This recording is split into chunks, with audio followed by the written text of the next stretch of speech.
Why did they even bother making it? G'day, Stu from UAVfutures here, and today I'm looking like a robot, but we're going to be checking out these right here. Now these are the Glaxxes, I think that's how you say it, the Glaxxes. I'll leave a little link down below in the description if you want to check them out to exactly what they're called. But what these are some FPV goggles, but I should say monocles, because only one screen in here actually has like a little screen in front of it, and the other one you can see straight through. So I've been searching for a ton of different FPV options because in the past, everybody's been using Fat Shark, so I'm really excited, I guess, to test out all these new sort of goggles and things like that to give you guys some feedback on what's good and what's not. So these ones came across my bench and they're very, very interesting because of that sort of monocle effect. So in some countries, you can only fly while maintaining visual line of sight, and I think this would sort of help you do that. So if you had these on, you can still see your craft in the distance, and if you're focusing on this screen, you can actually have some FPV vision while you're flying around as well. It's going to take a little bit to get used to, but definitely something that I want to try out because it seems pretty cool. Anyway, what we're going to do, we're going to stick them on the bench, we'll go through its features, have a little bit of a look at it, and then we'll take it out and fly around with it and get some of my impressions and also some other pilots. Anyway, let's get started. Alrighty, so here's the goggles on the bench, the Glaxxes or whatever they're called, and first things first, they look like nothing else that you guys have seen before, and they're made out of a hard plastic, and they have a couple of buttons on the top. They've only got one receiver right here. It looks like you've got two little screens, but only one of these is actually a screen. This one just goes straight through, and then it's got this sort of rubbery headband at the back. What I'm going to do first, let's stick them on the scales. They do have an inbuilt battery and see how much they weigh.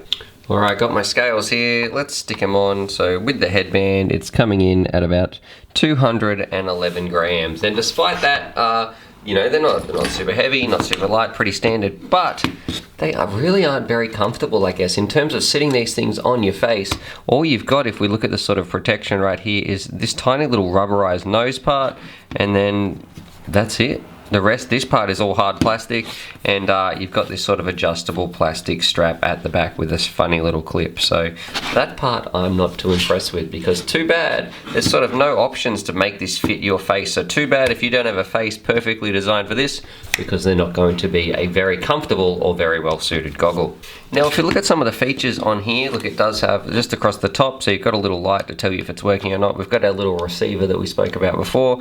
You've got your on button if you want to record or I guess change some things back and forth, and there's things like for your volume and selecting OK, and you've got all these different options because apparently this thing can do a whole lot more than sort of what you expect it to do, because you can watch movies, I think it says, you know, play songs, watch movies, look at photos, also look at your HDMI, is it HDMI or whatever your file that's actually on your SD card, sorry, not HDMI, the thing that's on your SD card, and also watch some FPV. Now I'm going to try and turn it on here, and there you go, you can see this little blue light turns on. I think you got to hold it on for a little bit, maybe like 5 seconds or something.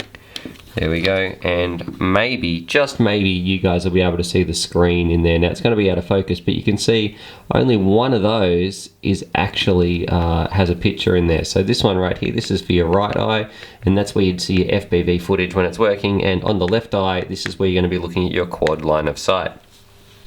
Now here's my besides the comfort that I didn't like, here's my biggest issue right here.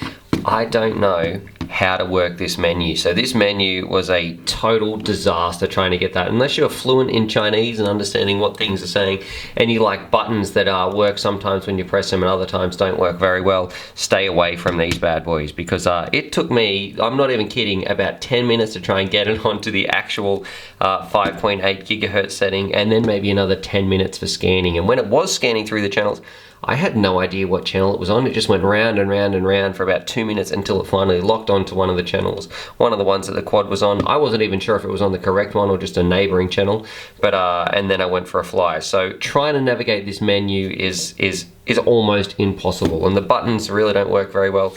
So that's something that I didn't like straight away. Now speaking of the little picture that you do get in here when you're trying to navigate the menu, it's not too bad. It's pretty clear, it's pretty sharp, and even on a really bright day I could see very, very well in it. It was just that it didn't fit my face either. So when I was putting this up to my face and my nose was where it was supposed to be, a lot of this was out of focus. It felt like it was on its side and I couldn't see the whole picture. Even though it was still very clear and very bright, I couldn't actually see the image. And there's no way to really adjust it as well, which is a bit of a bummer. So that part was a massive oversight as well.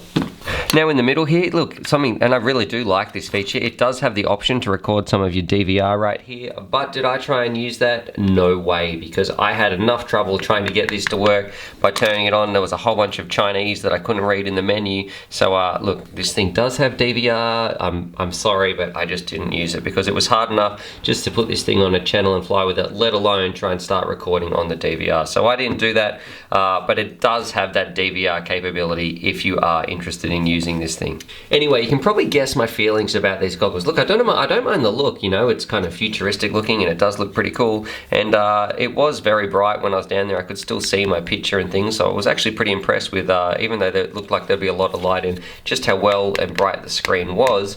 But there are a lot of things actually that I don't like about this goggle. What we're going to do now, look, there might be some more features, but I couldn't navigate through the menu to get to them. So what we're going to do, we're going to jump down to the field, we're going to try them on, and I guess talk about how they go flying around with some FPV. And I'll also give Trevor a go because he's been classic lately. So we'll have a look at what Trev thinks about these, because I'm going to be very interested to see what he thinks, because he really does like his fat sharks. So to give him something like this, which is totally different, should make for a very, very interesting opinion. Anyway, enough rambling. Let's cut down to the field in 3, 2, 1. We're down here in the field, and we got these Daft Punk goggles right on here, the Glaxxes or whatever they're called.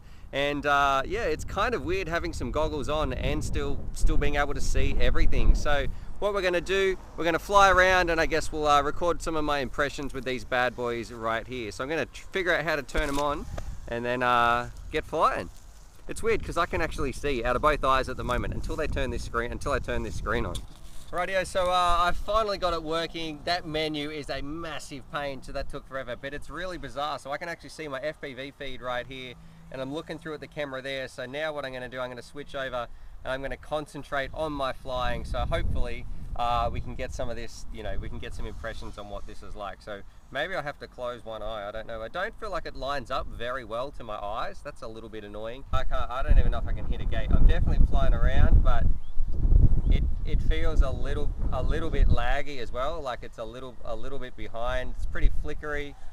I'm actually worried that if I close one eye, that's a little bit better, closing one eye.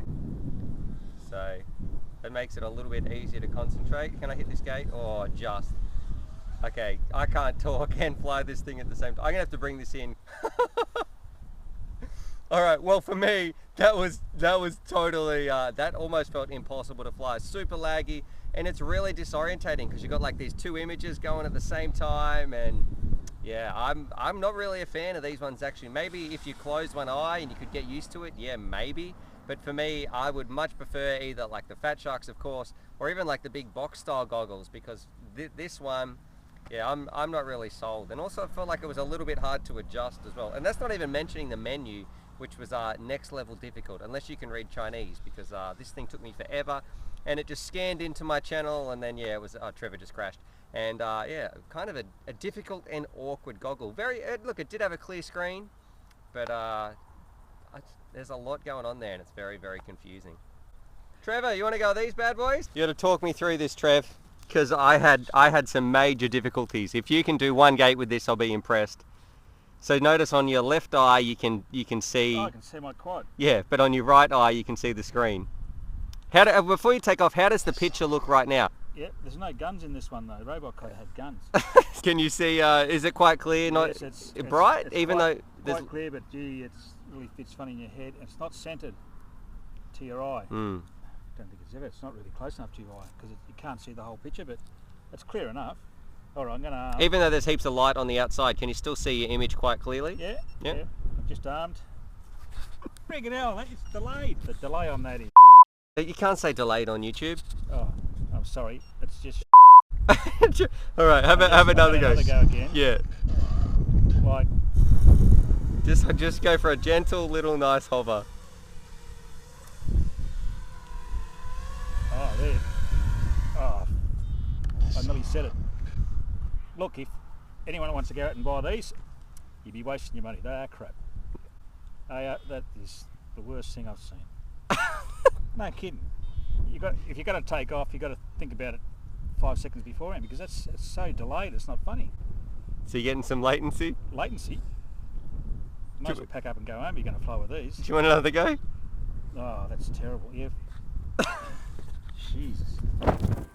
Talk me through it. It's that delayed, it's not funny. Is it disorientating? Oh, it's terrible. Like, why did they even bother making it? That's how bad they are. These, I was going to say they're crap, it's a better word. You're going a long way away. Oh, You better, I can't even, yeah, stop. You're before that you get is lost. terrible. You're way over in that far corner. Yeah, and that's what I reckon about these things. They're far away, not really good. Yeah, that's what they are. Don't waste your money. Yep, these ones for the bin, and they're uncomfortable as That's really hard. You might look like Robocop, but that's all they're good for. Give them to the kids. Rightio, so there it is. There's my review of the Glaxxes, or however you pronounce them, and pretty much besides looking a little bit different and a little bit cool, let's recap. Super uncomfortable, really high latency, and definitely not suitable at all for FPV racing, because when you had them on your face, it was really disorientating. Even if the latency wasn't there, it was really disorientating trying to fly around. You've got that other image. I hated it. I couldn't get the menu to work. It wouldn't even power off in the end. I had to push the little reset button. Yeah, everything about these goggles just doesn't come together for what we want them to do. Maybe I've been, you know, even some of the lot cheaper goggles out there, even the box goggles are still miles better than these for the FPV races, because these are, I'm just going to say, the worst goggles that I have ever reviewed, and you can see from Trevor's reaction as well, he definitely did not like them. Now, one little note, there is one saving grace of these goggles that I really do want to put out there, and one reason that you might want to get these is if you are into aerial photography. So that way it's okay to have a little bit of latency.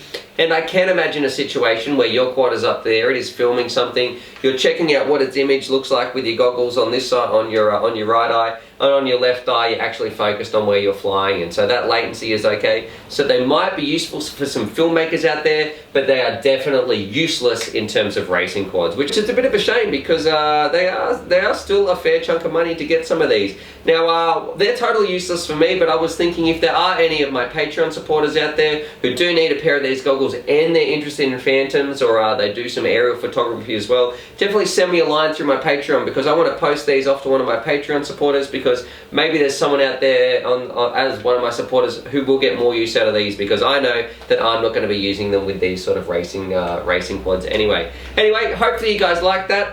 Definitely, if you did, drop a like down below, and I'd really appreciate that, because that really goes a long way to helping the channel and helping these videos. Subscribe for more FPV related content, and as always, happy flying.